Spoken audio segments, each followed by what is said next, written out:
दोस्तों,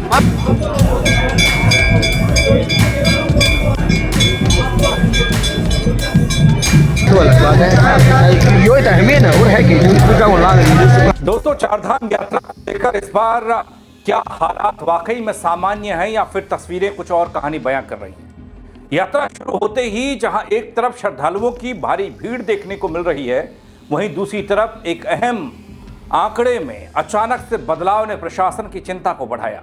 खासकर बद्रीनाथ धाम यात्रा को लेकर बड़ी चौकसी बरती जा रही है, लेकिन चुनौतियां कम होने का नाम नहीं ले रही। क्या व्यवस्थाएं पूरी तरीके से दुरुस्त हैं या फिर भीड़ और हालात के बीच कहीं ना कहीं सिस्टम पर दबाव बढ़ रहा है? बताऊंगा आपको पूरी खबर अपने इस रिपोर्ट के जरिए।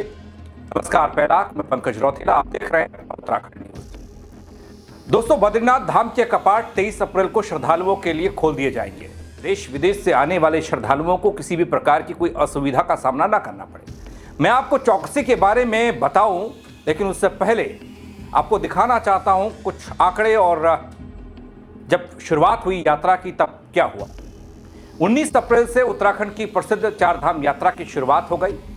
मां गंगा की डोली पहले शीतकालीन प्रवास स्थल मुखवा से गंगोत्री और मां यमुना की डोली खरसाली से अपने धाम यमुनोत्री पहुंची। इसके साथ ही दोस्तों, गंगोत्री यमुनोत्री में दर्शन के लिए श्रद्धालुओं का तांता लग गया। रविवार को शुरू हुई श्री यमुनोत्री और श्री गंगोत्री धाम यात्रा के पहले दिन दोनों धामों में बड़ी संख्या में तीर्थ यात्रियों ने दर्शन किए। यात्रा के पहले दिन यह आंकड़ा श्रद्धालुओं के उत्साह को बताने वाला था। श्रद्धा एक तरफ और दूसरी तरफ धामों में की गई व्यवस्था को दिखाने वाला था। दोस्तों, उत्तरकाशी जहां ये दोनों धाम हैं, वहां के जिला सूचना अधिकारी ये बताते हैं कि पहले दिन यमुनोत्री धाम में 8,200 और गंगोत्री धाम में 1,600 श्रद्धालुओं ने दर्शन किए। दोनों धामों में पहले दिन संयुक्त रूप से कुल 9,800 तीर्थ यात्री पहुंचे। इन यात्रियों में 5,503 पुरुष और 4,033 महिलाएं थीं, जबकि 264 बच्चे शामिल थे। और यमुनोत्री धाम में 1,350 स्थानीय श्रद्धालु और देव डोलियों के दर्शन हुए। दोस्तों, अब श्रद्धालुओं की केदारनाथ बद्रीनाथ धाम के कपाट खुलने के इंतजार में वो चौकसी और सुरक्षा जिसके लिए इस बार अतिरिक्त व्यवस्था करनी पड़ी है, वो बताता हूं। केदारनाथ के कपाट दगड़ियों 22 अप्रैल को खुलेंगे और उसके अगले ही दिन यानी कि 23 अप्रैल को बद्रीनाथ धाम के कपाट भी खुल जाएंगे। इसके बाद उत्तराखंड की चार धाम यात्रा पूरी तरीके से शुरू हो जाएगी। केदारनाथ धाम उत्तराखंड के रुद्रप्रयाग में है और बद्रीनाथ धाम उत्तराखंड के चमोली में है। दोस्तों, गंगोत्री और यमुनोत्री के कपाट खुलने के साथ ही चार धाम यात्रा शुरू हो गई, लेकिन इस बार यात्रा की शुरुआत में श्रद्धालुओं को मौसम का अलग ही अनुभव हो रहा है। गंगोत्री धाम का तापमान माइनस में है। दोस्तों, गंगोत्री का अधिकतम तापमान -1 डिग्री सेल्सियस है तो न्यूनतम तापमान -12 डिग्री सेल्सियस है। उधर यमुनोत्री धाम में भी कड़क ठंड पड़ रही है। यहाँ का अधिकतम तापमान 3 डिग्री सेल्सियस है तो न्यूनतम तापमान -4 डिग्री सेल्सियस दर्ज किया जा रहा है। केदारनाथ तो सबसे ठंडा बना हुआ है। यहाँ का अधिकतम तापमान -2 डिग्री सेल्सियस तो न्यूनतम तापमान -10 डिग्री सेल्सियस है। दोस्तों, बद्रीनाथ धाम में भी तापमान माइनस में है। यहाँ का अधिकतम तापमान 2 डिग्री सेल्सियस है तो न्यूनतम तापमान -8 डिग्री सेल्सियस है।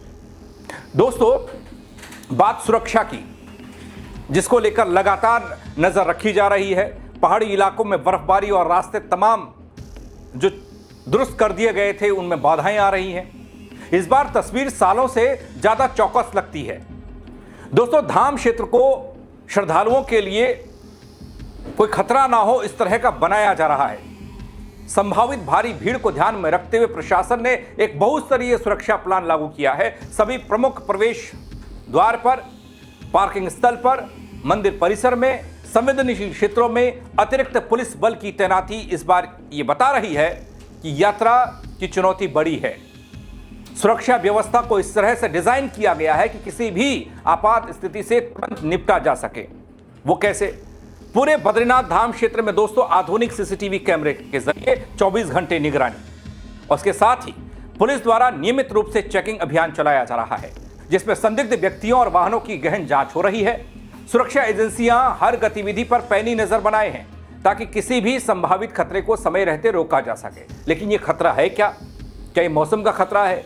क्या ये कोई आतंकी अलर्ट है, क्योंकि जिस हिसाब से चेकिंग हो रही है वो ये बता रही है कि संदिग्धों को पकड़ा जा रहा है, उनकी परख की जा रही है। ये इसलिए भी दोस्तों क्योंकि बीकेटीसी के एक महत्वपूर्ण फैसले के बाद यह जरूरी हो गया, जिसमें यह कहा गया कि गैर सनातनी बीकेटीसी के अंदर आने वाले तमाम मंदिरों में नहीं प्रवेश कर सकते हैं। उनके लिए अलग तरह की व्यवस्था अगर करेंगे तो ऐसा करना होगा। क्या पुलिस इन सबको भी देख रही है? और दोस्तों सबसे अहम कदम यह है कि आतंकवादी निरोधक दस्ता, जिसे एटीएस कहते हैं हम, एटीएस की तैनाती पहली बार देखने को मिल रही है, जिसने धाम क्षेत्र में मोर्चा संभाला हुआ है। एटीएस की मौजूदगी ये सुरक्षा व्यवस्था और ज्यादा मजबूत करने की है, और या फिर उन संदिग्धों पर नजर रखने और धरपकड़ करने की है जिनके बारे में खुफिया तंत्र को अलर्ट मिला है। किसी भी आतंकी या संदिग्ध गतिविधि से निपटने के लिए विशेष टीम का अलर्ट मोड पर रहना यह बता रहा है कि यात्रा को बड़ी चुनौती के साथ देखा जा रहा है। पूरी यात्रा सुरक्षित हो, शांतिपूर्ण तरीके से संपन्न हो, इस पर फोकस है। प्रशासन ने यात्रा पर आने वाले सभी श्रद्धालुओं से सुरक्षा नियमों का पालन करने के लिए पहले ही कह दिया। शासन का सहयोग करने की अपील की जा रही है। यात्रियों से यह भी कहा जा रहा है कि वे निर्धारित मार्ग का ही उपयोग करें जो बनाया गया है। संदिग्ध गतिविधि देखने पर तुरंत सूचना दी जाए। धाम क्षेत्र में चिकित्सा शिविर, एम्बुलेंस, त्वरित राहत बल तैनात हैं, ताकि अचानक मौसम परिवर्तित होता है या फिर स्वास्थ्य संबंधी समस्याओं का आना होता है तो उस पर एक्शन हो। दोस्तों प्रशासन का लक्ष्य यह है कि श्रद्धालुओं को न केवल सुरक्षित बल्कि सुविधाजनक यात्रा मिले, और इसी का नतीजा है कि इस बार की यात्रा और बारों की यात्रा से बिल्कुल अलग दिखाई देती है। शायद सुरक्षा व्यवस्था को संभालने वाले तमाम खुफिया तंत्र को यह आगाह पहले से कर दिया गया है कि चूक कोई भी ना हो। हजारों हजार लाखों श्रद्धालु चारधाम यात्रा करते हैं हर साल, और इस साल भी करेंगे। पहले दिन के आंकड़े इस बात की गवाही दे रहे हैं। दोस्तों आपको क्या लगता है? आप कमेंट के जरिए अपनी राय जरूर दीजिएगा और शेयर कीजिएगा इस खबर को, ताकि और लोग भी बता पाएं। फेसबुक पर देख रहे हैं तो फॉलो कीजिएगा, यूट्यूब पर देख रहे हैं तो सब्सक्राइब कीजिएगा। मेरे साथ जुड़ने के लिए आप सबका बहुत शुक्रिया। जय उत्तराखंड।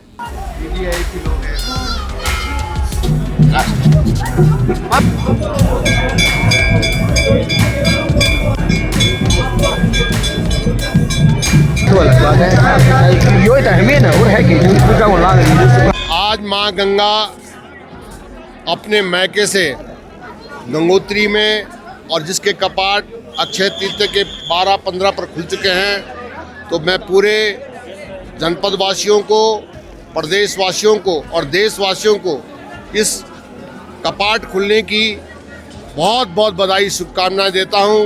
माँ गंगा से प्रार्थना करता हूं कि सबका जीवन उज्जवल हो, और जिस तरह से माँ गंगा निर्मल धारा के रूप में यहाँ बहती है, उसी तरह से सबका मन निर्मल हो, सबका अच्छा हो, और सबके जीवन में कहीं ना कहीं माँ गंगा सबको उज्जवल भविष्य को आगे बढ़ाए। यही कामना माँ गंगा से करते हैं।